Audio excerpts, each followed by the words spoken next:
ఎవరండి అన్నది ఇంకా గరికపాటి గారు బయటకు వచ్చి ప్రవచనాలు చెప్పకూడదు. ఎక్కడైనా స్టేజ్ మీద ప్రవచనాలు చెప్పారని అంటే కోడిగుడ్లు పెట్టి కొడతారు. నువ్వు ఇంట్లోనే కూర్చొని వీడియోలు చేసుకొని వాగిన వాళ్ళు ఎవరైతే ఉన్నారో ఇప్పుడు తెలుసుకోండి.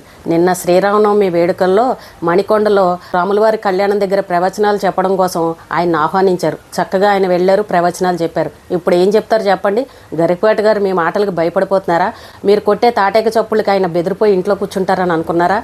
ఇన్ని సంవత్సరాలుగా ఇంత మంచి ప్రవచనాలు చెప్తున్నారని అంటే ఆయన ఏది మాట్లాడారో, ఆయన మాట్లాడింది ఏది తప్పో ఏది రైట్ ఆయనకు బాగా తెలుసు. ఎక్కడ ఎవరిని నిందించలేదు. ఆయన చెప్పే దాంట్లో కూడా అర్థం ఉంది. దాన్ని అర్థం చేసుకునే తెలివి మన దగ్గర లేక ఎదటి వాళ్ళ మీద నిందలు వేసేసి ఏదో రకంగా వాళ్ళని పరువు తీసేసి అణగదొక్కేయాలని చూస్తూ ఉంటారు. ఏంటో ఆయన మీద డిబేట్లు పెట్టుకుంటున్నారు. ఎవరికి ఉపయోగం అండి డిబేట్లు? దేనికి పెడుతున్నారండి అసలు ఆ డిబేట్లు? ఏం పెద్ద నేరం చేసేసారని ఆయన మీద డిబేట్లు పెడుతున్నారు. గరికపాటి గారిని తీసుకెళ్ళి అరెస్ట్ చేసేయాలి, ఆయన క్షమాపణ చెప్పాలని ఇలాంటి పిచ్చి పిచ్చి వాగుడు అవుతున్నారు. కొంతమంది అయితే ఆవిడ మాట్లాడిన మాటలు, ఈయన మాట్లాడిన మాటలు ఎక్కడెక్కడో ముక్కలు తీసుకొచ్చి కలిపేసి గరికపాటి గారు క్షమాపణ చెప్పారు ఇదిగో అని చెప్పేసి కొన్ని వీడియోలను ప్రచారం చేస్తున్నారు. మీకేమీ పనిపాట లేక పాత వీడియోలు తీసుకొచ్చి చూపిస్తున్నారు. ఆయన ఏమీ తప్పు చేయలేదు, అది ఆయనకి తెలుసు, మనలో ఉన్న చాలా మందికి తెలుసు. అయినా సరే ఏదో టైంపాస్కి అందరూ పాడుతున్నారు, అందరూ పాడిన పాట మనం కూడా పాడదామని ఈ రకంగా భజన చేస్తున్నారు. కానీ ఆయన చెప్పిన దాంట్లో తప్పే ఉంది, సరిగ్గా అర్థం చేసుకోవడం చేతకాక అలాంటి వాళ్ళు ఇలాంటి పిచ్చి వీడియోలు పెడుతున్నారని చాలా మంది చెప్తున్నారు. ఇప్పుడు చెప్పండి, ఆయన మీ తాటేక చప్పులకు భయపడి ఇంట్లో కూర్చున్నారా? ఆయన ఈ రోజున శ్రీరామనవమి వేడుకలకు వచ్చి ప్రవచనాలు చెప్పారు. మరి ఆయన అందరూ ఆహ్వానించకుండానే వెళ్ళారా? మరి ఎవరైనా వచ్చి కోడిగుడ్లు వేసి కొట్టారా? మొన్న ఎవరు అన్నారు కదా, నువ్వు బయటకు రాకు కోడిగుడ్డు వేసి కొడతారని. మరి ఎలా వెళ్ళారండి ప్రవచనాలకి? ఆయన చెప్పిన దాంట్లో తప్పు అయితే ఆయన ఎందుకు ఆహ్వానించారు? మాట్లాడేటప్పుడు కొంచెం జాగ్రత్తగా మాట్లాడాలి. అనవసరంగా కెలుక్కుని పెంట చేసుకుందామని అనుకున్నారనుకోండి, మీకే నష్టం, మీ పరువే పోతుంది. ఈ మాట నేను ఆ రోజు చెప్పాను, ఇప్పుడు మళ్ళీ చెప్తున్నాను. ఏదో మనం చాలా పవిత్రమైన వాళ్ళం, ఎదటి వాళ్ళ మీద నిందలు వేసేద్దామని అని అనుకుని ఎవరో చెప్పిన మాటలు విని బయటకు వచ్చి మాట్లాడారు అనుకోండి, అనవసరంగా ఉన్న పరువు తీసుకోవడం, మనుషుల మధ్య దూరాలు పెంచుకోవడం, ఇది తప్ప ఏమీ ఉండదు. ఆయన తప్పు చేయలేదు కాబట్టే చక్కగా ధైర్యంగా పులిలాగా బయటకు వచ్చి మాట్లాడారు. మాలాగా ఇంకా ఎంతోమంది ఆయన మంచి మాటలు వినాలని కోరుకునే వాళ్ళు చాలామంది ఉన్నారు. అలాంటి వాళ్ళ కోసం ఆయన ఖచ్చితంగా వస్తారు. ఆయన ప్రవచనాలని ఎప్పట్లాగానే కంటిన్యూ చేస్తారు. ఎవ్వరూ టెన్షన్ పడక్కలేదు. ఎవరు ఎన్ని వీడియోలు చేసుకున్నా, ఎవరు ఎన్ని చేసుకున్నా సరే వాళ్ళ పరువు పోతుంది తప్ప ఎక్కడా గరికపాటి గారి విలువ ఎక్కడా తగ్గదు. ఆయన పులిలాగా వచ్చి చక్కగా ప్రవచనాలు చెప్తారు. ఇప్పుడు చెప్పండి, ఆయన తప్పు చేశారా? తప్పు చేసి ఇంట్లో కూర్చున్నారా? ఇంట్లో కూర్చుని నువ్వు వీడియోలు చేసుకో, నువ్వు ప్రవచనాలకు పనికిరావని మాట్లాడారు. ఎవరండి సర్టిఫికెట్లు ఇచ్చేది? ఎవరు మాట్లాడేది? ఒకళ్ళని నాశనం చేయాలని చూసినా, ఒక కుటుంబాన్ని ఏడిపించాలని చూసినా, ఒకళ్ళని అనవసరంగా దుమ్మెత్తిపోయాలని చూసినా తిరిగి అవన్నీ మనకే కొడతాయి. ఎప్పుడైనా సరే మనం ఎదటి వాళ్ళకి మంచి చేయాలని చూసుకోవాలి, కానీ ఎప్పుడు కూడా అవతల వాళ్ళ నాశనాన్ని కోరుకోకూడదు. నాకేమీ అక్కర్లేదు, నేను ఏమీ ఆశించనని ఒక పక్కన చెప్తూనే వాళ్ళని ఇష్టం వచ్చినట్టు దుమ్మెత్తిపోస్తున్నారు. అది ఎంత అన్యాయం అండి! భగవంతుడైనా హర్షిస్తాడా? ఈ పాపాలన్నీ తగలవా అండి? పక్కవాడు బాగున్నాడంటే వాడి మీద నిందలు వేసేద్దాం, వాడిని ఏదో రకంగా తొక్కేద్దాం, వాడిని ఏదో రకంగా నాశనం చేసేద్దాం, పద్మశ్రీలు వెనక్కి తెప్పించేద్దాం, తీసుకువెళ్ళి అరెస్ట్ చేయించేద్దాం, వీడు పరువు తీసేద్దామని ఎప్పుడైతే కడుపులో ఇంత కుళ్ళు పెట్టుకుంటారో అవన్నీ తిప్పి భగవంతుడు వాళ్ళకే చూపిస్తాడు. ఎప్పుడైనా సరే మన శత్రువు అయినా సరే మనం మర్యాదగా మాట్లాడాలి. భగవంతుడే ఉన్నాడు, అన్నీ చూసుకుంటాడులే, మనం నిజాయితీగా ఉందామని అనుకోవాలి. ఆయన చెప్పే మాటల్లో నిజాయితీ ఉంది కాబట్టి ఆయనకి ఈ రోజున ఎంతమంది గౌరవిస్తున్నారు. ఏదో కొంతమంది డబడబులాడుతూ అందరూ పాడారు కదా మనం పాడదామని చెప్పేసి ఇలాంటి తాటేకి చప్పుళ్ళు చేస్తున్నారు. కానీ అలాంటి వాటికి ఆయన ఏమీ బెదిరిపోడు. అలాంటి వాళ్ళకి ఆయన బయటకు వచ్చి ఏమీ సారీలు చెప్పరు. చక్కగా ఆయన పనేంటో ఆయన చేసుకుంటారు. ఆయన్ని గౌరవించే వాళ్ళు కూడా చాలామంది ఉన్నారు. ఇది గుర్తుపెట్టుకోండి. ఏదో నిందలు వేసేసి ఆయన చెడ్డ చేసేద్దామని అనుకుంటున్నారు. కానీ మీరు ఎన్ని రాళ్ళు వేసినా ఎన్ని చేసినా ఆయన గౌరవించే వాళ్ళు, ఆయన అభిమానులు ఎప్పటికీ అలాగే ఉంటారు. ఒక పక్కన సోషల్ మీడియాలో ఇన్ని రకాలుగా నెగిటివ్గా మాట్లాడుతున్నా సరే ఆయన ధైర్యంగా నిన్న శ్రీరామనవమి వేడుకలకు వెళ్ళి చక్కగా ప్రవచనాలు చెప్పారు. ఇప్పుడు ఏం చెప్తారండి? పులి ఎవరండి? ఇంతమంది ఆయన ప్రవచనాల కోసం ఎందుకు ఎదురు చూస్తారు? ఆయన చెప్పే ప్రతి మాటకి ఎందుకు టప్పట్లు కొడతారు?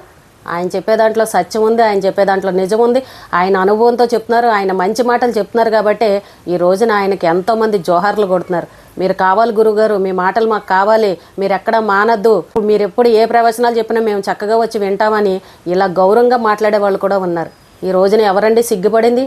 ఎవరండి తలదించుకున్నది? మాట్లాడేటప్పుడు కొంచెం జాగ్రత్తగా మాట్లాడాలి. ఏనుగు ముందర కుక్కలు ఎన్నన్నా మొరగని నాకేమీ కాదని ఆయన పైన ఆయన చేసుకుంటున్నారు. అది ఆయన గొప్పతనం. సోషల్ మీడియాలో ఎంత రచ్చ జరుగుతున్నా సరే ఆయన ఏ రోజు కూడా బయటకు వచ్చి ఒక్కళ్ళను కూడా నిందించలేదు. పలానా వాళ్ళు ఇలా అన్నారే అని ఎవరిని ఏమీ అనలేదు. అది సంస్కారం అంటే. మనం అంత మంచితనంగా ఉంటేనే భగవంతుడు కూడా మనల్ని క్షమించి మనకు కూడా మంచి రోజులు చూపిస్తాడు. లాస్ట్ చివరి రోజులు అనేవి ఉంటాయి చూసారా, ఆ రోజున ఏ కష్టాలు పడకుండా ఏ బాధలు పడకుండా సుఖంగా హాయిగా పైకి పోతాం. చెయ్యకూడని నేరం చేసేసినట్టు, ఆయన ఎంతోమందికి అన్యాయం చేసేసినట్టు, ఎంతోమందికి మోసం చేసేసినట్టు, ఎవరాస్తులో ఆయన పాడేసుకున్నట్టు ఇంత దారుణంగా మాట్లాడుతున్నారు. ఈ రోజున చూడండి ఎక్కడ తగ్గేదే లేదని అన్నట్టు పులిలాగా బయటకు వచ్చారు, ప్రవచనాలు చెప్తున్నారు. అది ఆయన గొప్పతనం. ఆయన ప్రేక్షకులు ఎంతోమంది మన ఇంట్లో సొంత మనిషిలాగా కన్న తండ్రిలాగా భావించి ఆయన ప్రవచనాల కోసం ఎదురు చూసేవాళ్ళు చాలామంది ఉన్నారు. ఎవరైనా సరే పిచ్చి పిచ్చి కామెంట్లు పెట్టేవాళ్ళు, పిచ్చి పిచ్చిగా తమ్నైల్స్ పెట్టి వీడియోలు చేసేవాళ్ళు, ఇలాంటి వాళ్ళు ఇక్కడ నుంచి మానుకోండి. ఆ గుడ్డుగోలు ఏంటో, ఆ గుడ్లేవో మీరే తెచ్చుకొని తినండి. అసలే వేసవకాలం, గుడ్లు ఎక్కువగా తినకూడదు. April 1 నుండి చికెన్ కూడా అమ్మట్లేదు, ఈ గుడ్లు కూడా తినకండి, ఆరోగ్యానికి అంత మంచిది కాదు. ఇంకా ఓని గుడ్డు పాటే పాడుతున్నారు. ఏంటో ఆయన ఏదో పెద్ద తినద్దని అన్నట్టు, స్కూల్ పిల్లలకి పెట్టద్దని అన్నట్టు. తిండి మీద దృష్టి కంటే చదువు మీద ఎక్కువ దృష్టి ఉండేలాగా చేయాలి.